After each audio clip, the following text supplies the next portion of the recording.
오늘 말씀은 누가복음 12장 1절에서 12절. 그동안 무리 수만 명이 모여 서로 밟힐 만큼 되었더니 예수께서 먼저 제자들에게 말씀하여 이르시되 바리새인들의 누룩 곧 외식을 주의하라. 오늘은 쉬운 것 같은데 이해가 안 되는 게 하나도 없는 것 같은데 실제로 하나하나씩 뜯어보면 굉장히 우리가 묵상해야 될 단어가 구석구석에 숨어 있고 전체적으로도 그것을 말하고 있는 것이다 하는 것을 알게 됩니다. 그래서 맨 처음에 대충 읽고 제목 다른 거 하고 또 조금 읽고 제목 다른 거 하고 다 읽고 나서 제목 다른 거 하고 이 제목이 계속 바뀌어 가는데 거의 논문을 쓸 때 보면 제목을 써놓고 논문을 시작합니다. 논문을 하다 보면 제목을 또 수정합니다. 그게 아니었다. 맨 처음에 생각이 틀렸다. 그래서 수정합니다. 최종적으로 논문을 제본하기 전에 논문 수정을 제목을 수정하게 되면 그게 진짜 제목이 되게 됩니다. 우리는 오늘 이 누가복음 12장 1절에서 12절을 읽으면서 계속해서 빠뜨린 것들 아무리 열심히 안 빠뜨리고 묵상해도 빠뜨린 게 있고 또 남이 묵상한 거 보면 깜짝 놀랄 정도로 그런 생각이 떠오르기도 하고 그렇게 합니다. 이 그동안 하는 말은 무슨 말일까요? 바리새인을 초청해서 그 오찬장에서 그만 밥 먹는 게 중요한 게 아니고 논쟁이 벌어졌습니다. 외식하는 바리새인들아, 누가 밥 먹으러 가가지고 그 집 주인 보고 이 외식하는 바리새인들아 이러면 누가 그거를 그냥 보내겠어요? 시끄럽게 떠들죠. 물론 밥 먹일 때 벌써 눈치를 챘기 때문에 너희들이 꼬투리 잡으려고 그런지 내가 다 안다. 그러니까 이렇게 말하겠지만 예수님은 그 자리에서 그냥 논쟁장이 돼버린 거예요. 밥은 먹었는지 모르겠어요. 어쨌든 잡으려고 그렇게 했던 것을 우리가 앞에서 기억하고 있습니다. 그러는 동안에 사람이 수만 명 모였어요. 수만 명은 뭡니까? 10만 명보다 적고 9,099명보다가 많고 이런 말이잖아요. 그래서 이거를 정중간을 딱 자르면 5만 명입니다. 5만 명이 모인 거나 수만 명 모인 거나 똑같습니다. 그래서 5만이라는 말이 우리나라만 5만 사람들 다 모였다 이렇게 말하는 게 아니고 이 히브리어도 또 영어도 똑같이 50,000로 표현하고 있어요. 그러니까 50,000명이에요. 1,000명이 50개 있다는 거예요. 그래서 우리나라 말로 보면은 그 매우 종류가 많은 거라든가 헤아릴 수 없이 많다든가 여기저기 있는 걸 5만 잡동사니라 온갖 것, 별별 것, 모든 것, 여러 가지 이런 걸 갖다 5만이라고 표현을 합니다. 이게 성경에 어디에 나왔냐면 사무엘상 6장 19절에 보면 읽어봅니다. 시작. 베스메스 사람들이 여호와의 궤를 들여다본 까닭에 그들을 치사 5만 70명을 죽인지라. 여호와께서 백성을 쳐서 크게 살육하였으므로 백성들이 슬피 울더라. 이 엘리 제사장이 빼앗겨가지고 꽤 오랫동안 블레셋에 가 있던 이 법궤가 돌아오는 과정에서 그거 모르고 그냥 들여다보는 바람에 그만 70명이 죽어도 그 인구들이 그 동네 베스메스 사람들 다 합해도 70명이 안 되는데 그 70명이 다 죽었는데 그걸 5만 70명이라고 얘기를 하고 있어요. 그래서 도저히 이거를 읽는 게 어렵다, 난해 구절이다 이래가지고 가로쳐 놓고 그냥 읽어버립니다. 원어를 그렇게 하면 안 되죠. 그냥 그대로 읽어야 됩니다. 그래서 우리 그런 걸 보면서 이 하나도 그냥 내버리지 말고 주워가지고 자세히 들고 묵상하다 보면 하나님 주시는 은혜도 참 대단한 거죠.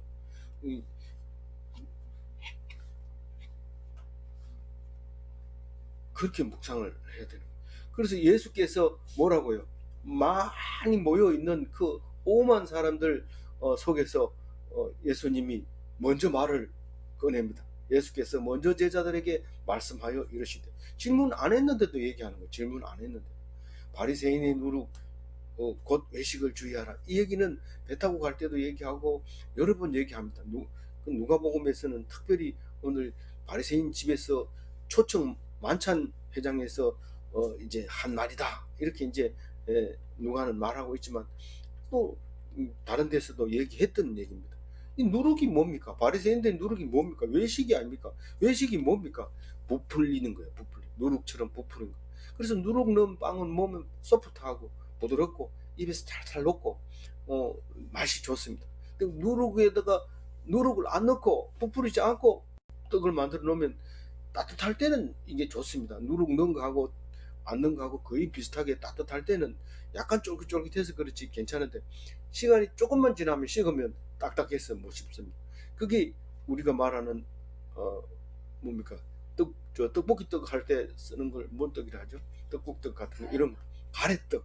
가래떡은 이게 오래 있으면은 바로 굳어버리기 때문에 이 맛이 없는 게 아니라 먹기가 힘듭니다.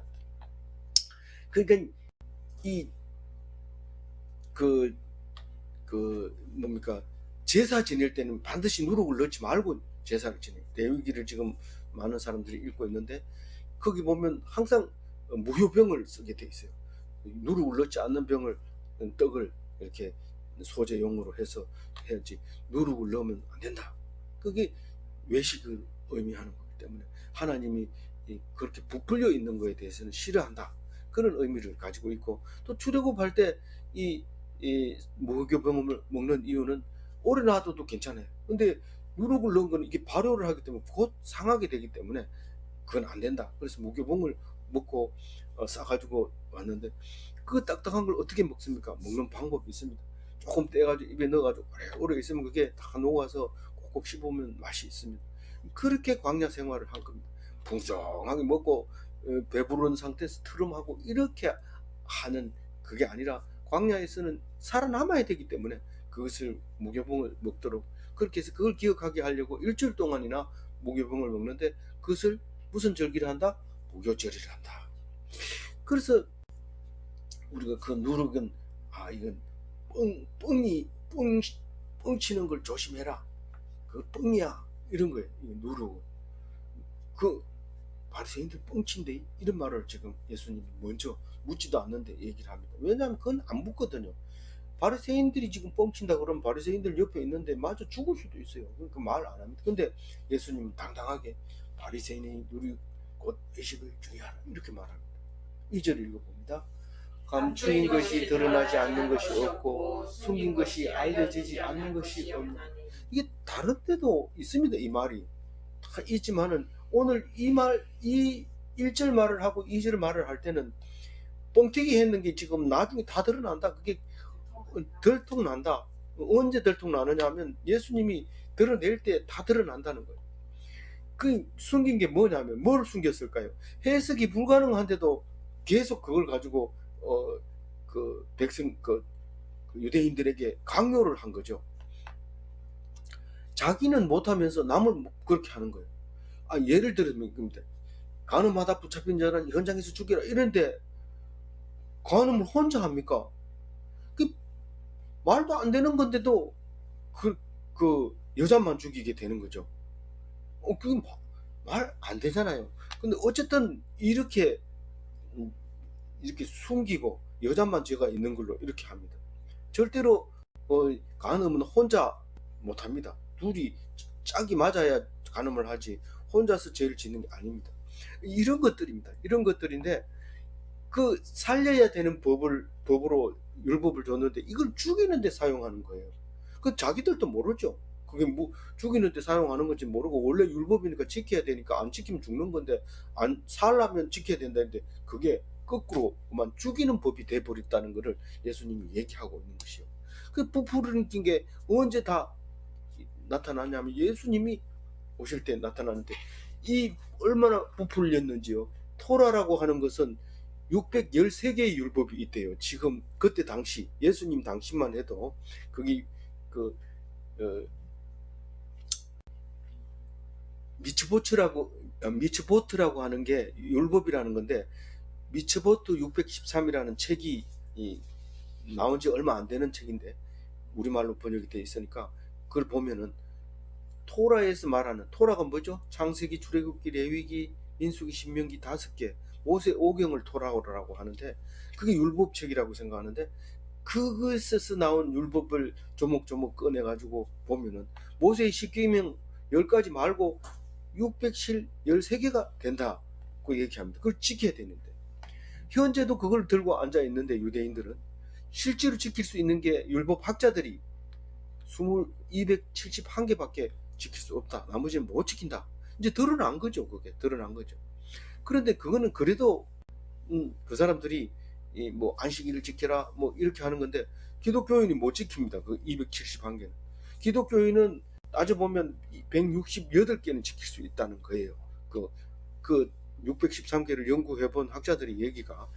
그러면 예를 들면 기독교인이 못 지키는 거, 유대인들이 지킬 수 있는 게 뭐가 있을까요? 저 이스라엘에 가서 안식일 날 가보면 엘리베이터를 누르는 사람을 고용해가지고 안식일 날 지킵니다. 그래서 엘리베이터 나 3층 가고 싶다 이러면 3층 눌러주고 1층 가고 싶다 이러면 1층 누르는. 돈 많은 사람들은, 유대인들은 그런 사람을 사서 안식일 날 씁니다. 자기가 안 했대요. 자기가 안 했대. 움직이지 말라는 건데 자기는 그냥 가고 싶은 대로 다 가면서 내가 안 했다는 거예요.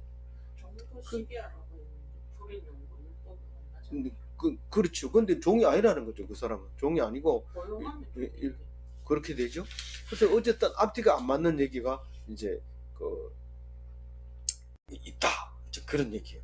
그게 근데 결국은 한마디로 얘기해서 율법의 행위로 구원받을 육체가 없다는 거예요. 우리는 아무리 노력을 해도 율법으로는 구원받을 수가 없던 거예요. 뭐 오직 무엇으로 구원받아요? 네, 믿음으로. 자신 있게 얘기하세요. 믿음으로 구원받는다. 자신 있게. 예. 모든 걸 다 믿습니다. 믿음은 예수 이름으로 모든 걸 다 믿는 걸 믿음이라고. 뭘 믿느냐가 아니고 예수 이름으로 모든 것을 믿는 겁니다. 나를 못되게 만드는 그 사람도 믿어야 돼요. 뭘로요? 예수님이 보내주셨다는 것을 믿어야 돼요. 자, 로마서 3장 20절 한번 읽어봅니다. 그러므로 율법의 행위로는 그 앞에 의롭다 하심을 얻을 육체가 없나니 율법으로는 죄를 깨달음이라. 율법을 왜 줍니까? 그 율법은 쓸모없는 거 아닙니까? 아니라 그 죄가 뭔지를 알게 해줘요. 율법이 없으면 그건 모릅니다. 예. 갈라디아서 2장 16절 읽어봅니다. 사람이 의롭게 되는 것은 율법의 행위로 말미암이 아니요 오직 예수 그리스도를 믿음으로 말미암아 알므로 우리도 그리스도 예수를 믿나니 이는 우리가 율법의 행위로서가 아니고 그리스도를 믿음으로써 의롭다함을 얻으므로 합니다. 율법의 행위로는 의롭다함을 얻을 육체가 없느니라. 믿으니까 의롭다. 언제부터? 아브라함 때부터 믿음으로 의롭다함을 해 주신 거예요. 예수님을 믿으면 구원할 수 있는 거예요. 그 의롭다고 하는 것은 죄로 인해서 죽지 않는다는 겁니다. 그래서 우리는 그 예수를 뭘 믿는단 말이에요. 예수를 믿음으로 말미암아 이런데 예수 뭘 믿는단 말이에요. 모든 것을 예수님이 보내주셨다는 것을 믿는 것입니다. 못된 남편을 준 것도 그렇죠. 못된 남편도 하는 예수님이 주신 거죠. 그것을 견디든지 아니면 예수님 앞에 기도해서 해결하든지 그렇고 믿고 주시는 대로 나가면 그게 네가 믿음으로 했으니까 네가 의롭다. 의롭다는 얘기는 의인이다네. 의인이다는 얘기는 죄가 없으니까 죄사함을 받았다는 거예요. 그 죄로 죽지 않는다는 거예요. 잘못 해석한 것 같은데 그 믿음이 갈 때까지 한번 기도해 보세요. 3절 읽어봅니다. 이러므로 너희가 어두운 데서 말한 모든 것이 광명한 데서 들리고 너희가 골방에서 귀에 대고 말한 것이 지붕 위에서 전파되리라. 예수님이 그 전파되는 건 뭡니까? 여기서 말하는 전파되는 게 뭐예요? 하나님의 구원을 말하는 거예요. 하나님의 구원은 전파될 수밖에 없어요. 이 세계 인류가 있는 하는 구석구석이 구원이 전파돼요. 예수님은 율법을 폐하러 왔어요? 율법을 완성하러 온 거예요. 율법을 왜 완성해야 돼요? 죄가 생각나니까요. 그래서 예수 믿는다는 것은 죄를 인정하고 돌아서서 회개한 것을 말하는 거예요. 예수님이 병을 고쳐주고 귀신을 쫓아내고 주님은 살아계신 하나님입니다 이렇게 말할 때도 아무에게도 말하지 마라, 입 다물어라, 그렇게 말합니다. 그런데 순식간에 퍼져나가죠. 골방에서 말하고 말하지 마라 했는데 온데 말하게 됩니다. 예수님은 말하지 마라 한다고 해서 그 사람들에게 귀에 안 들어갈 것 같다고 생각하고 말한 거 아니잖아요. 말하면서 그렇게 경계를 했습니다. 이용한 거 아닙니까? 이용한 거죠. 그런데 그 말을 오늘 3절 말하려고 그런 거죠. 어두운 데서 말한다고 해서 모르는 게 아니다. 너희들 밤중에 얘기한 거 다 안다. 벽에 송사한 것도 내 다 안다. 이러면서 예수님이 지금 그 얘기 하려고 하는 거죠. 근데 언제 드러난다고요? 광명의 빛이 비칠 때 다 드러나는, 구원의 밝은 빛으로 우리에게 다 들려지. 뭐가? 저 하나님의 구원에 대한 그 복음이 그렇게 전파된다고 하는 거예요. 그 오늘 그 누가복음 3장 6절, 우리 지금 누가복음 하고 있죠? 누가복음 3장 6절에 이런 얘기를 해요. 읽어봅니다. 모든 육체가 하나님의 구원하심을 보리라 함과 같으니라. 이건 누가 얘기했을까요? 세례 요한이 말하는 겁니다. 내가 지금 물로 세례를 주지만 너희들이 원하고 바라던 하나님의 구원을 너희 눈으로, 너희 육체가 보겠다, 너희 눈으로 직접 보겠다, 그 얘기를 한 적이 있습니다. 그게 예수님을 말하고 있는 건데, 우리는 이게 예수님이 돌아가시고 난 다음에 말씀은 대충 이해가 가는데 예수님이 한 말은 이해가 안 가는 게 많습니다. 왜냐하면 그제 묵상한 것처럼 하나님의 지혜가 말씀하시기를, 이럴 때 하나님의 지혜가 무슨 말씀을 했을까? 그게 예수님의 말씀이에요. 예수님이 그렇게 말했다는 것을 그렇게 말합니다. 그러니까 어렵잖아요. 내가 말했는데 이러면 조금 이게 그 원래 의미가 떨어지니까 예수님의 지혜가 말씀하시기를 이렇게 딱 얘기를 하는, 참 하나님의 지혜가 말씀하시기를, 그런 자기 얘기를 그렇게 표현을 한 것을 볼 때 그렇게 쉽게 이해가 되지는 않죠. 살아있는 동안에 더 어렵습니다. 이 성령도 마찬가지입니다. 성령이라고 얘기하면서 원래는 부활하시고 보내주시기로 한 게 성령입니다. 그런데 살아있는데도 성령을 얘기합니다. 그것은 무슨 말이에요? 예수님을 말하는 거예요. 예수님을 성령이라고 표현한 거예요. 살아계시는 동안에는 예수님이고 돌아가시고 부활하신 뒤에 보내주는 것은 우리가 지금 생각하고 있는 성령이고, 그런 거죠. 그럼 예수님 오기 전에 성령 없었습니까? 있죠. 하나님의 영이 있었는데 그것은 예수님이 미리 예정되어 있었던 그 모델로 오신 게 예표로 온 성령을 말하는 거죠. 예표로 온 성령, 예수님이 직접 오신 성령, 예수님이 가시고 보내오신 보혜사 성령, 이게 성령이 이름이 다른 거예요. 예수님 오기 전과 예수님과 예수님이 가고 다시 오신 성령이 다르다는 거예요. 부르기를 다르게 부르는 거지 삼위가 일체가 똑같다고요. 하나님과 예수님과 성령님 같은 분이신 거죠. 말씀으로 오신 분들이다. 그게 그거를 구분해. 오늘 이 세 가지를 다 얘기합니다. 말씀과 하나님과 예수님과 성령, 이 네 가지를 다 얘기하고 있는 거예요.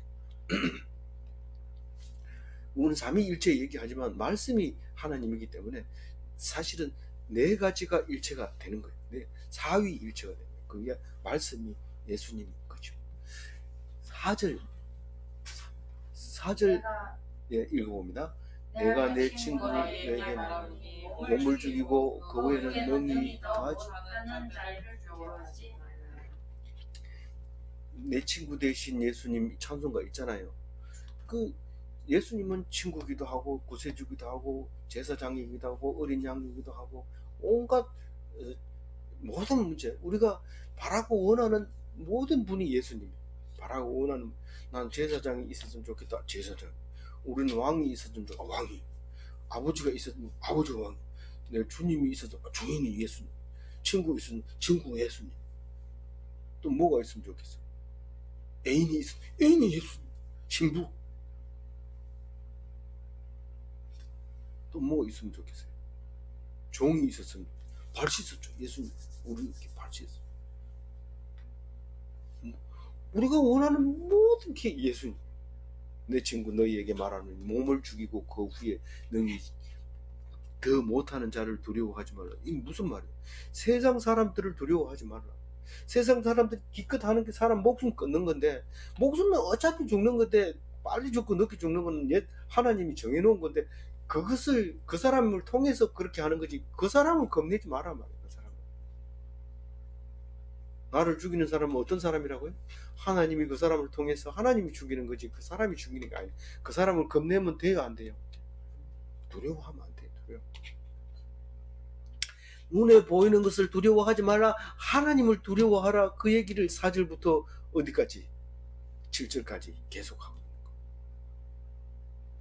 예수님을 본받아라. 내가 사람을 두려워하더나 자기를 죽이는 사람을 향해서 저들의 죄를 용서하소서. 저들이 알지 못하나이다.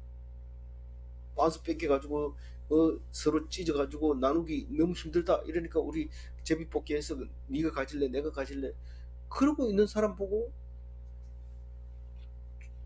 용서해달라고 도구를 십자가에서 합니다. 우리는 도구 잘하지만은 남을 위해서 기도 잘하지만 예수님만큼 그런 기도를 할 수 있느냐?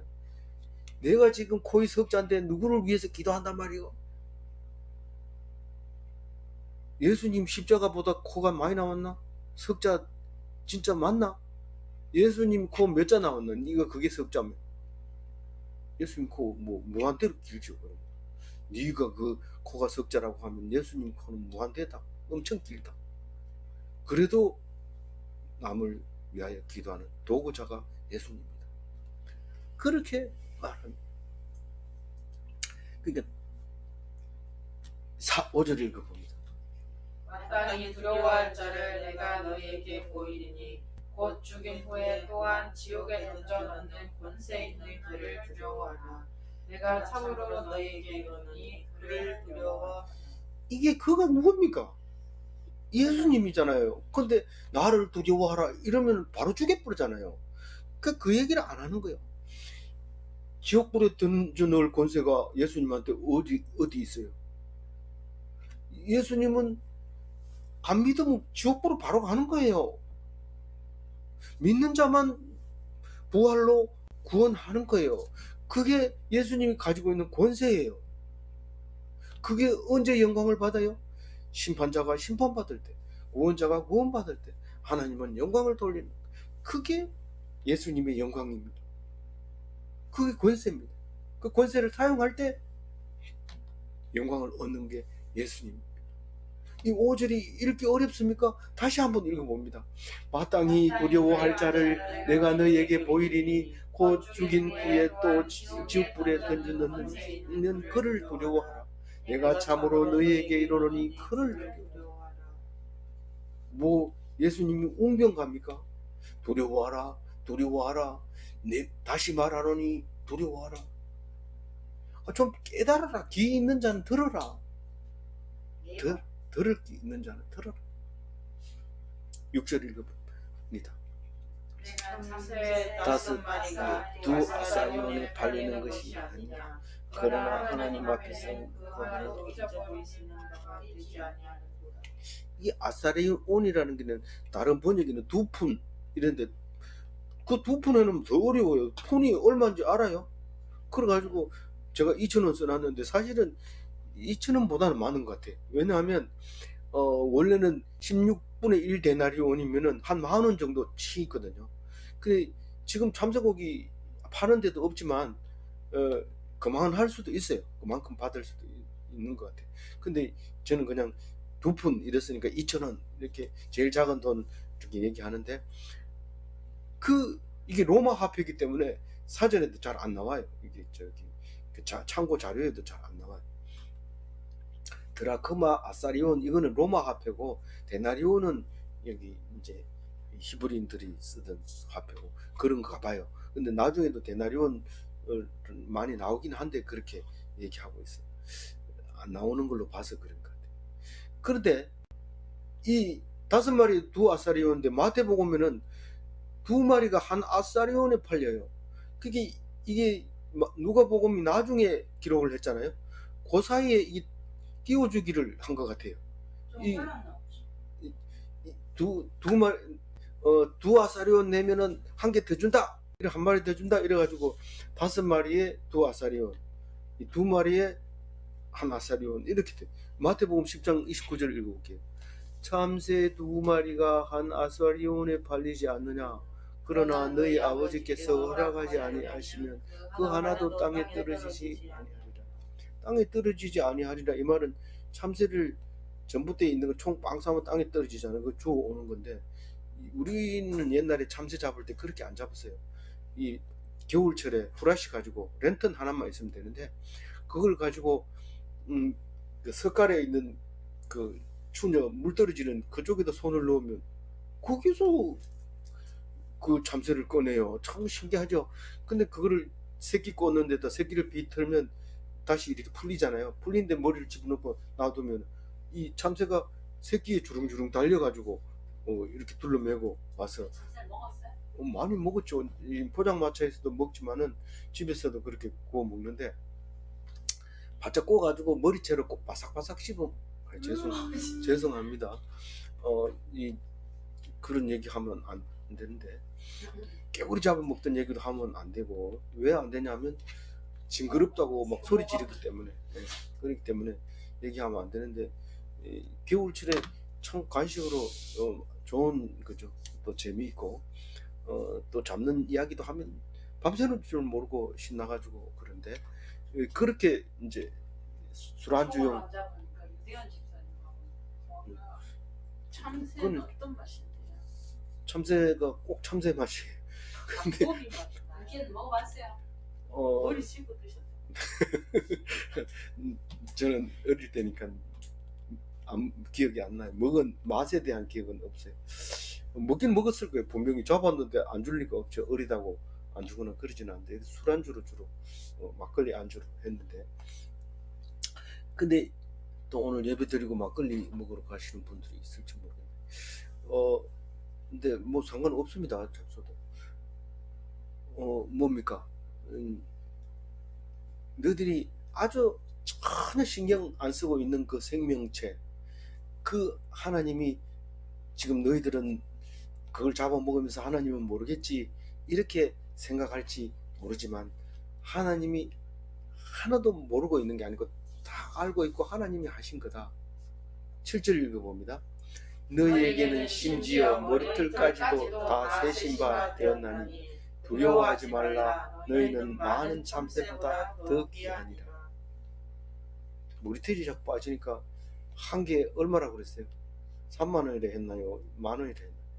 그거를 기계를 가지고 좀 많은 쪽에서 빼가지고 이쪽에다 신고 다닥다닥다닥 몇 분 안 해가지고 하는데, 뭐 갖다 심으면 그대로 살 것 같지만 그것도 뒤처리를 잘 해야 됩니다. 그리고 막 첫날에는 얼굴이 퉁퉁 부어가지고 밖으로 못 나옵니다. 그래가지고도 덜어 빠집니다. 근데 하나님이 빼거든 그냥 있으세요. 뭐 대머리가 뭐 어떻습니까? 그래가지고 뭐 폼 잡고 이런, 물론 뭐 그 연구한 사람도 먹고 살아야 되긴 하지만 뭐 그걸 자랑하고 이러면은 또 안 됩니다. 어쨌든 예수님 하나님이 다 알고 있어요. 근데 왜 이게 머리카락 얘기하고 참새 얘기를 할까요? 너희들 두려워하니까 그렇잖아요. 두려워하지 말아요. 두려워하니까 다 알고 있다. 하나님이 하나님께 기도할래요. 이러면서 기도하는데, 기도해보면 내가 다 알고 있다 이렇게 얘기하는 거예요. 왜 그렇게 합니까? 다 뜻이 있으니까 그냥 순종해. 코로나19를 다 보내놓으면 뭐 정치 탄압한다 이러면서 막 이러는데, 하나님이 네 순종하는 거 내가 보려고 그래. 그럼 순종해야 되는데 말을 안 들어요. 나는 막 걸리면 벌금 내면 되지 뭐 이러면서 막 설날 집에 간대요. 참네. 아니 5명이 넘으면 오지 말아야 돼요. 가면 안 된다고 발표를 했으면 따라야 되죠. 누구한테 하는 소리인지 모르겠어요. 저는 그냥 나오는 대로 얘기합니다. 그러니까 두려워하지 말고, 두려워하지 말아 했잖아요. 나는 안 두려워요. 그러면서 막 가고 이러지 말고 그냥 순종하라. 이게 너희들 순종하는 거 보려고 내가 코로나19 보내는 거야. 그렇게 할 때 그래야 되지. 안 그러면 죽어요. 죽는 수가 있어요. 그러니까 두려워하지 말고, 뭐 두려움, 뭐 자신감 있는 것처럼 갔다 와봐라. 그 다음부터 두려워가지고 걸리면 어떡하지? 벌벌 떠면서 이러지 말고 그냥 있으라는 거예요. 두려워하지 말라는 거는 뭐 두려운데 막 그렇게 하지 말라는 거예요. 순종하라는 거예요. 8절 읽어보면 더 정확하게 나와요. 읽어봅니다. 시작. 내가 또한 너희에게 말하노니 뭐든지 사람 앞에서 나를 시인하면 인자도 하나님의 사자들 앞에서 그를 시인할 것이요. 거기 그 무슨 말이, 누구 앞에서 시인한다고요? 사람들 앞에 시인하면 예수님은 누구 앞에서? 하나님 사자들 앞에서. 네. 그 천사들 앞에서 예수님이 이 사람은 나 믿는다.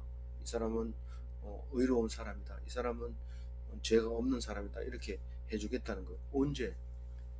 그 심판날.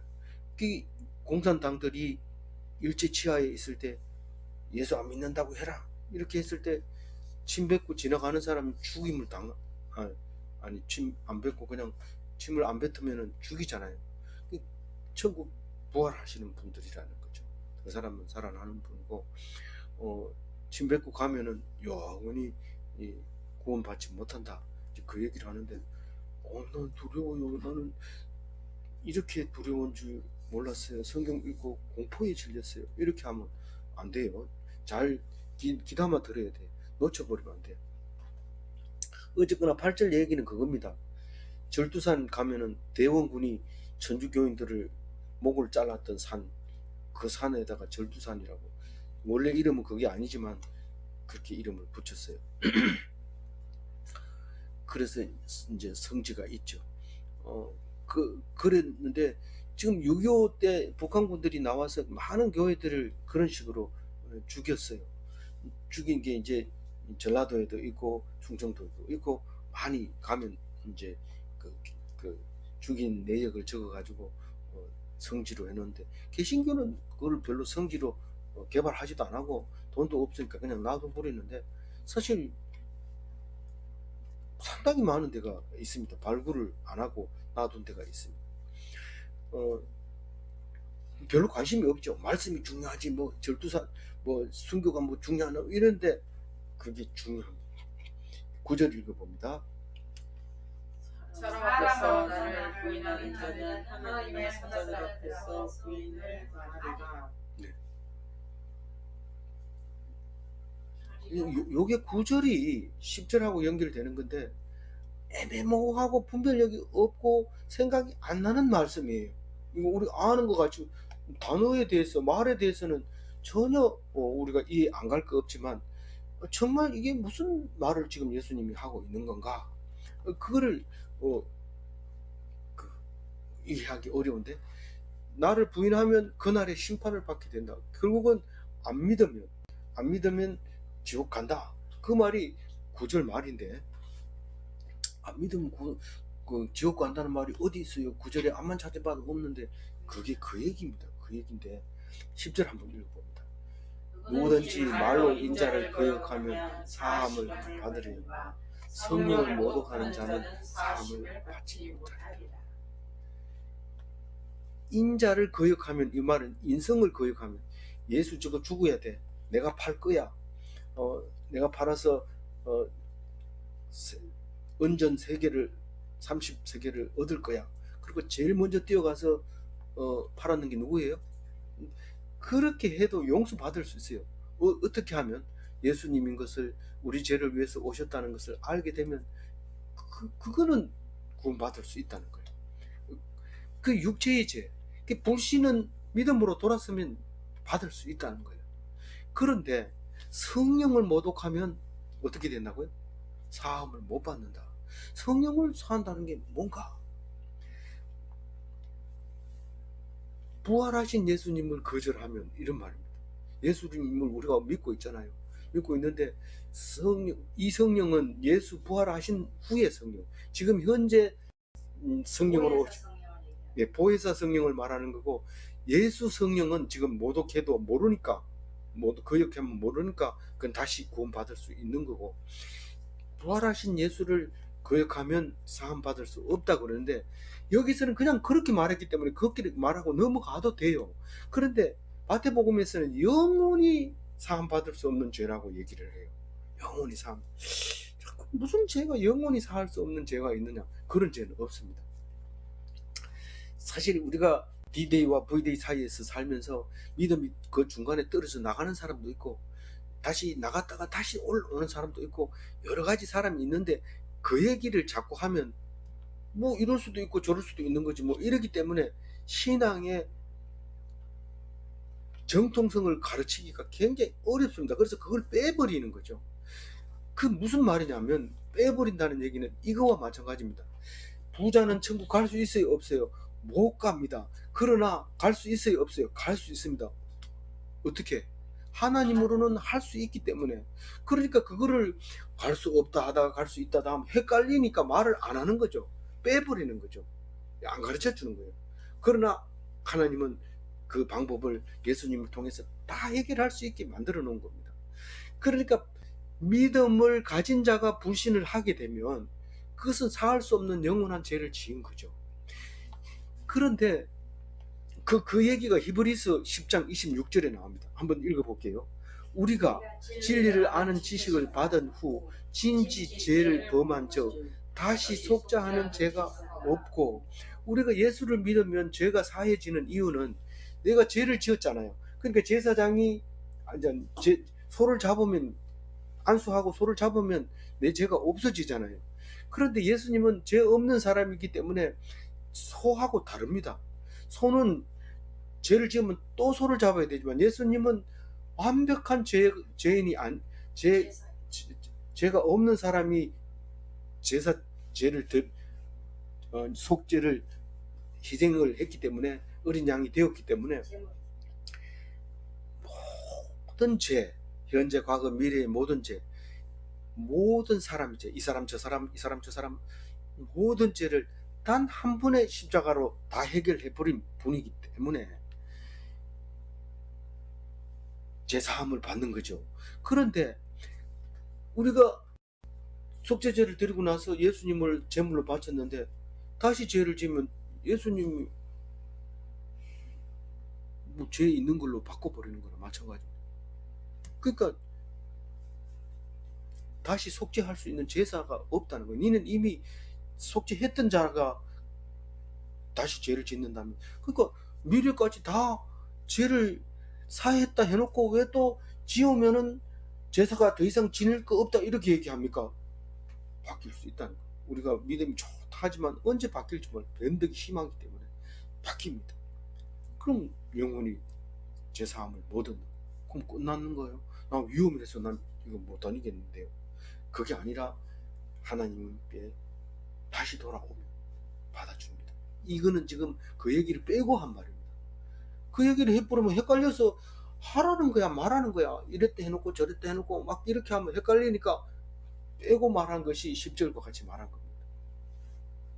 그래서 예수님이 이 얘기를 부드럽게 한 말이 5장 14절입니다. 요한복음 5장 14절 읽어봅니다. 그러나 내가 나았으니 더 심한 것이 생기지 않게 다시는 죄를 범하지 말라 하시니. 이게 믿음을 떠나지 말라는 겁니다. 죄를 고쳐놓고 죄를 다시 범하지 마라. 더 심한 것이 생긴다.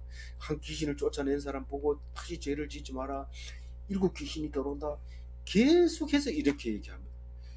그게 귀신이 나갈 때 그냥 나갔나요? 믿음으로 나간 거예요. 믿음이 없으면 기적이 안 일어납니다. 문둥병이 병이 나은 것은 믿음으로 나은 거예요. 믿음이 없으면 기적이 안 일어납니다. 그런데 또 죄를 범하면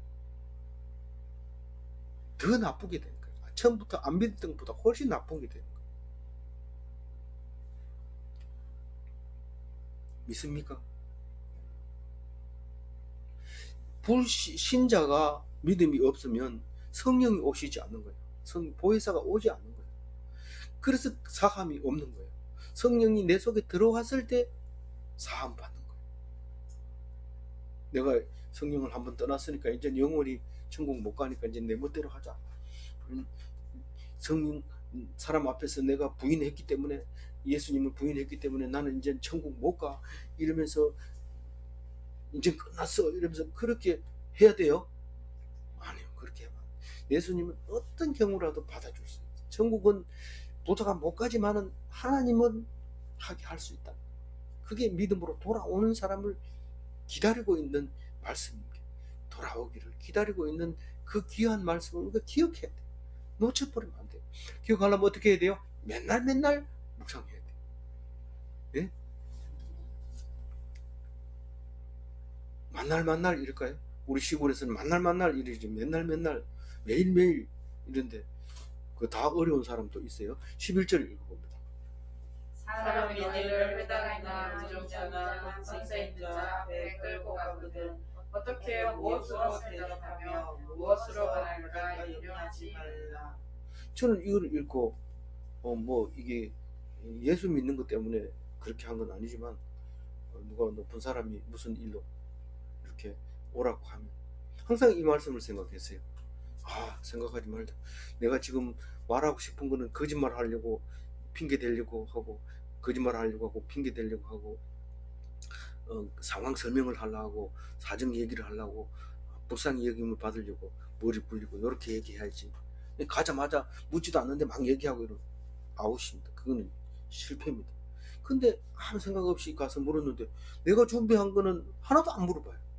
왜냐하면 다 알고 있기 때문에. 물으면 얘들이 거짓말 할 줄 알고 안 물어봐요. 근데 딱 얘기하는데 하나님이 탁 가르쳐 주는데, 그 말하고 나와서 내가 아무 생각도 없이